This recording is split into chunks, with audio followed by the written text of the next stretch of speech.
మనిషిని చూడగానే బాగున్నావా, ఏం మా పిల్లలంతా బాగున్నారా, ఇంట్లో అమ్మ నాన్న అత్త మామ బాగున్నారా అని అడిగే రోజులు పోయాయి.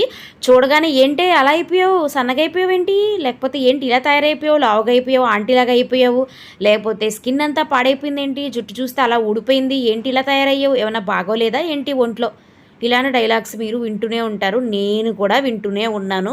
సో ఇలాంటివి ఫ్యూచర్లో కూడా వింటాం. ఎందుకంటే మనుషుల్లో మార్పు రాదండి. మనం అడిగే విధానము ఎదుటి వాళ్ళని క్వశ్చన్ చేసినట్టుగా, ప్రశ్నించినట్టుగా, వాళ్ళ లోపం ఎత్తిపుచ్చినట్టుగా అనిపిస్తూ ఉంటుంది నాకు ఒక్కొక్కసారి. సో మనుషులు లావుగా ఉండడానికి, సన్నగా ఉండడానికి వయసు పెరిగే కొద్దీ శరీరంలో మార్పులు అనేది రావడం సహజం. అలాగే హెల్త్ ఇష్యూస్ రావడం అనేది కూడా సర్వసాధారణం అండి. మనుషుకు రాకపోతే మానుకు వస్తాయి ఆ కష్టాలు అనేవి.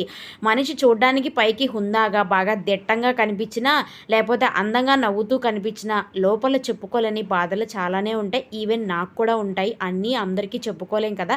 దయచేసి